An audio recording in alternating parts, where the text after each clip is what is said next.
부동산 진검 승부. 안녕하십니까, 진검입니다. 이번 시간에는 지식산업센터 투자, 이건 꼭 알고 합시다 라는 주제를 가지고 진행하도록 하겠습니다. 간단하게 투자에 필요한 가장 기본적인 용어를 해설하는 시간입니다. 가장 기본적으로 지식산업센터란 많이들 들어보셨겠죠. 통일 건축물의 제조업, 지식산업업, 정보통신산업을 영위하는 자와 지원시설이 복합적으로 입주할 수 있는 다층형 3층 이상 집합 건축물로서 6개 이상의 공장이 입주할 수 있는 건축물을 말한다. 지식산업센터는 아파트형 공장에 정보통신산업 등 첨단 산업 입주가 증가하는 현실을 반영하여 기존 아파트형 공장을 지식산업센터로 2010년에 명칭을 변경하고 제조업 외에 지식산업 및 정보통신산업 등을 영위하는 자와 기업 지원시설이 복합적으로 입주하는 건축물로 재정의된 것입니다. 일간에는 산업단지와 수평선상에서 도시에 제공하기 위해서 지식산업센터로 발전시켰다라는 의견도 있습니다. 지식산업센터에 입주할 수 있는 시설은 다음과 같습니다. 제조업, 지식기반산업, 정보통신산업, 그 밖의 특정 산업의 집단화와 지역경제의 발전을 위하여 산업단지 관리기관 또는 시장, 군수, 구청장이 인정하는 사업을 운영하기 위한 시설이다. 벤처기업을 운영하기 위한 시설, 그 밖의 입주업체의 생산활동을 지원하기 위한 시설로 금융, 보험업 시설, 기숙사, 근린생활시설 등의 시설이 있다. 여기서 가장 중요한 부분은 시장, 군수, 구청장이 인정하는 사업 또는 산업단지 내 지역에서는 산업단지 관리기관에서 인정하는 업종만 입주할 수 있다라고 판단하시면 될 것 같습니다. 그리고 많이들 나오죠. 건축면적, 연면적. 건축면적이란 대지에서 건축물이 차지하고 있는 면적을 말한다. 쉽게 말해서 대지에서 보통 보면 건폐율, 용적률 이렇게 나오죠. 건폐율은 대지 면적의 몇 프로나 바닥을 차지하는 건물을 지을 수 있는가. 건축 면적이 대지 면적의 건물이 차지하고 있는 면적을 말한다. 이렇게 생각하시면 될 것 같고요. 연면적은 말 그대로 용적률에 해당하는 거죠. 그 건축 면적을 몇 프로나 위로 몇 층이나 올릴 수 있는가. 연면적은 건축 부동산 용어로 대지에 들어선 건축물의 바닥 면적을 모두 합한 것을 말한다. 순화어로 총 면적이라고 쓰인다. 이렇게 보시면 될 것 같습니다. 그리고 또 이제 많이 혼동하시는 게 분양 면적, 전용 면적인데요. 전용 면적과 공용 면적을 합한 면적. 공용 면적의 예를 들자면 엘리베이터, 계단, 복도, 주차장. 공용 면적이 되겠습니다. 그래서 실제로 다수가 이용하는 공용 면적 플러스 그다음에 내가 분양을 받아서 사용할 수 있는 나만 단독으로 사용할 수 있는 면적이 전용 면적인데 그거를 포함한 금액이 분양 면적이다. 이렇게 보시면 됩니다. 실제로 그래 이제 아래가 이제 이게 전용 면적을 설명한 건데요. 실제로 소유하고 사용할 수 있는 면적, 공급 면적이라고 한다. 이 정도는 간단히 다들 아실 것 같고요. 그리고 보면은 신규 분양을 하는 사업장에서 사전 입주 의향서라는 것을 자꾸 쓰라고들 많이 하죠. 특정 건물에 계약 체결 전 입주 의사를 분명히 밝히기 위하여 작성하는 서식을 말한다. 입주 의향서에는 위치, 면적, 층수, 분양 평수 등 입주 대상에 관한 상세 정보를 정확하게 기재해야 한다. 또 입주 희망 호수와 면적 등을 기재하고 입주 희망 업체에 관한 세부 정보를 빠짐없이 작성하도록 한다. 근데 사실 이게 법적으로 정한 건 아니고요. 대부분 보면은 사업 시행자 측에서 이 사업에 사람들의 관심도가 얼마나 높은지 또는 DB, 데이터베이스를 확보하는 차원에서 먼저 사전 입주 의향서를 받아보고 사업의 성패를 한번 가름해 보는 거죠. 그래서 이제 그 입주 의향서에 따라서 프로모션도 하고 판촉 활동을 하는 그 분양 계획을 잡는 아주 중요한 걸로 사용을 합니다. 보통 보면 입주 의향서의 첨부 자료로는 사업자 등록증, 대표자 명함, 개인은 신분증, 신분증 사본. 보통 보면 분양업체는 분양 전 투자자들의 관심도를 점검하는 한편 수분양자 정보를 확보하는 수단으로 사용한다. 이렇게 보시면 될 것 같아요. 그리고 구조적인 면으로 드라이브인 시스템, 뭐 지식산업센터 실제로 사용하는 지원시설을 빼고 나머지는 다 공장이라고 했지 않습니까? 그런데 이제 두 가지로 나눠지긴 사무형, 오피스형 형태와 드라이브인 시스템으로 나눠지는데, 드라이브인은 말 그대로 차에 탄 채로를 의미하는데, 지식산업센터에서는 해당 호실까지 차량으로 진입할 수 있는 구조를 말합니다. 그래서 물류가 특화되어 자재나 제품 출하에 용이하다. 그래서 이제 보통 보면 제조업이나 물류가 빈번한 업체가 드라이브인 시스템 호실을 선호하죠. 그리고 이제 많이들 말하는 게 섹션 오피스란 말인데, 섹션 오피스란 규모가 큰 빌딩을 잘게 쪼갠 사무실을 말하는데, 지식산업센터에서 섹션 오피스는 용도는 공장이지만 업무용 사무실로 사용할 수 있다는 것을 강조하기 위한 표현이다. 이렇게 보시면 될 것 같습니다. 섹션 오피스란 말도 사실은 분양업체, 시행사 쪽 시행하는 사람들 측에서 만든 신조어죠. 그리고 요즘 에틱 오피스란 말이 올해 처음 나왔죠. 에틱 오피스. 에틱이 이제 다락방 뭐 이런 뜻이잖아요. 다락방. 에틱 오피스랑 스타트업 또는 IT 관련 업종은 연구 및 야근이 빈번한데, 기존 지사는 섹션 오피스 높은 층고를 이용하여 다락을 만들고 화장실 및 샤워 시설을 갖춘 것을 의미하는 신조어로, 단 복층 구조는 건축법상 불법인 경우도 있으니까 투자 전 불법인가를 꼭 확인해야 합니다. 불법일 경우에는 원상복구 의무가 현 소유자에게 부과되기 때문에 큰 손실을 볼 수 있기 때문에 투자 전에 꼭 불법인가는 확인하실 필요가 있겠죠. 그리고 청약금. 청약이란 일정한 계약을 신청한 것을 말한다. 민법상에서 청약은 물건을 사겠다고 그 의사를 표명하는 거고, 그 다음에 거기서 승낙을 해야 계약이 성립하지 않습니까? 근데 일반 물건 사겠다고 하는데 일반 분양사에서 거절하는 경우는 없겠죠.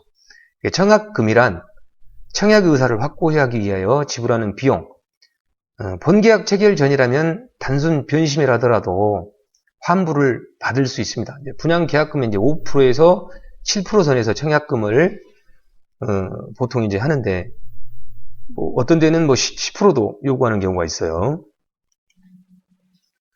사업자 등록증. 다들 아시겠지만 개인 사업이든 법인 사업이든 사업을 하기 위해서는 세무서에 사업자 등록증을 신청을 하고 등록을 해야 되는데, 지식산업센터는 산업 활성화가 목적이라서 사업을 하거나 계획 중인 자만 분양 및 매수를 할 수 있습니다. 관할 세무서에서 해당 호에 신규 사업자 등록을 마칩니다.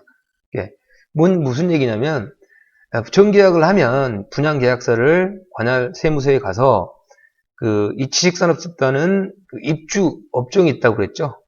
규제를 하고 있습니다. 입주 업종을. 그 업종에 맞는 사업으로 사업자 등록을 신규로 작성을 합니다. 그리고 이제 분양 중도금, 잔금 대출을 받을 때 꼭 필요한 서류이기도 합니다. 일부 분양 현장에서는 분양 계약 전에 사업자 등록증을 제시를 요구하기도 합니다. 이 부분은 산당 같은 경우에 요즘에 이제 작년 올 초까지만 하더라도 매스컴에 편법, 투기꾼들 지식산업센터에 몰린다, 이런 것들이 많아서 산업단지는 국가산업단지 같은 경우에 굉장히 관리가 철저하기 때문에 시행사에서 약간의 면피, 자기들은 적법한 실제로 사용하는 자에 한해서 분양을 받고 있다라는 그 취지로 분양 계약 전에 청약 단계에서도 사업자 등록증 제시를 요구합니다. 그리고 이제 중도금 자서도 이제 모르시는 분들이 있더라고요. 시행사가 미리 사전에 계약을 맺어놓은 금융사와 중도금 실행을 위해 채권 계약서를 수분양자가 주채무자가 되어 서명하는 것을 말합니다. 통상 중도금은 무이자 대출이라고 합니다만 실상은 시행사가 대납해 주는 것을 말하죠. 그리고 프리미엄, 그냥 쉽게 피라고 하죠. 피. 분양에서 프리미엄은 원 분양가에 더해지는 웃돈을 말합니다. 인기 현장에서는 여러 홀을 분양 계획하고 프리미엄이 붙기를 기다렸다가 피를 목표로 투자하는 이도 있습니다.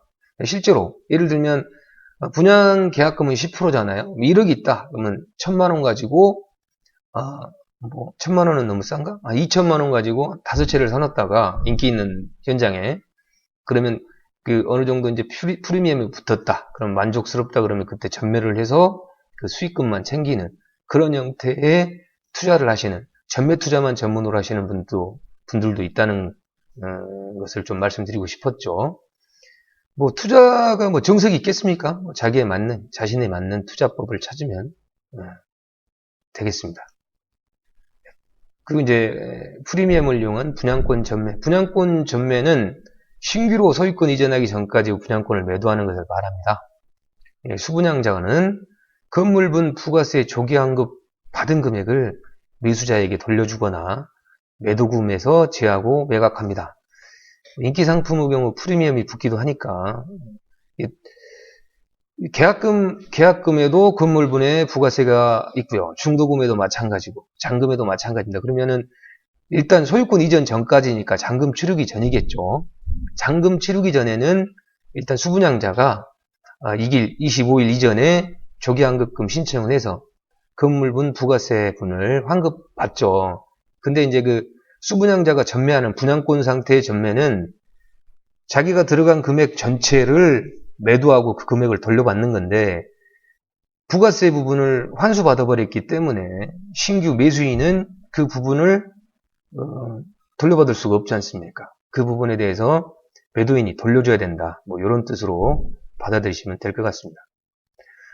그리고 이제 분양권 전매가 안 되는 경우는 이제 지식산업센터에서는 없다라는 것을 좀 말씀드리고 싶어서 했는데 제가 깜빡해가지고 X자가 나중에 나왔네요. 화면을 조그맣게 나옵니다만 제가 얼굴에 임팩트가 없다고 그래서 코스염을 좀 길러봤더니 저희 사무실에서는 이라크 거지 같다 그러시는데 판단은 여러분들께서 해주시기 바랍니다. 그리고 이제 프로모션, 제가 이제 프로모션 있는 물건을 굉장히 좋아하는데 신규 분양에서 시행사가 진행하는 판촉 활동을 말합니다. 지산의 경우 통산 입주 지원금을 제공하거나 계약금 일부를 현금으로 돌려주기도 하는데 또한 이제 미리 이제 그 공실 상태, 수익형 부동산에서 가장 무서운 게 공실 리스크인데요. 공실 리스크에 관한 미리 이제 임대료를 지원하기도 하죠. 그걸로 이제 당분간 공실이 있을 때 관리비하고 그 임료를 충당하라라는 의미로 프로모션을 많이 합니다. 보통 보면 프로모션 3%에서 5% 이렇게 많게는 10%까지. 프로모션과 수익률을 관계는 다른 수분양자들보다 저렴한 분양가로 분양을 받기 때문에 수익률이 높습니다. 그렇다고 해서 분양가를 낮추는 게 아니라 원래 이제 서류상으로는 분양가대로 받는데 다시 입주지원금이라든지 아니면 다른 형태의 항목을 만들어서 현금으로 리턴해주는 그런 형식의 프로모션들이 많기 때문에 이미 수익을 보고 분양권 상태에서도 다른 분들은 프리미엄 자체가 붙지도 않았는데 이분들은 이미 분양권 상태에서 프리미엄이 있기 때문에 상황이 여의치 않으면 분양가 자체로 전매를 하더라도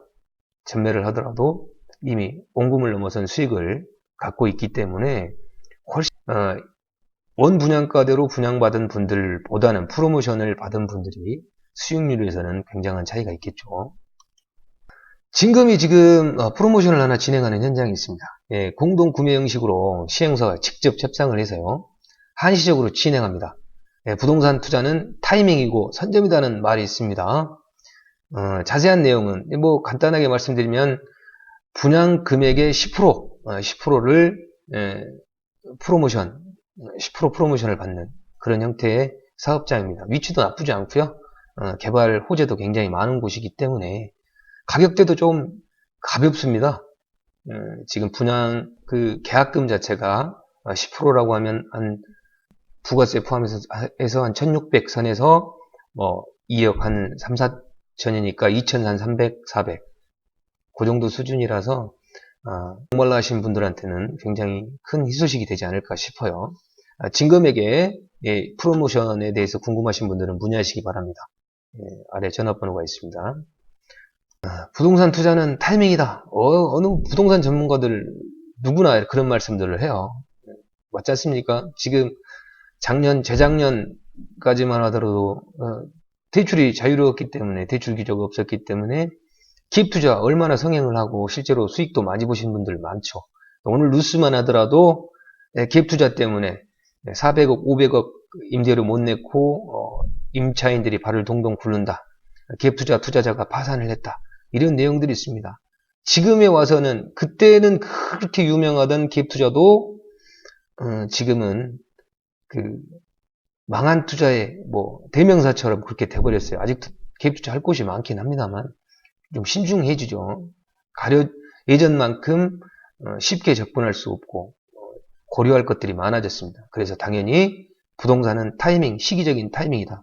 그리고 또한 똑같은 아파트라 하더라도 노열층은 미분양 안 나잖아요.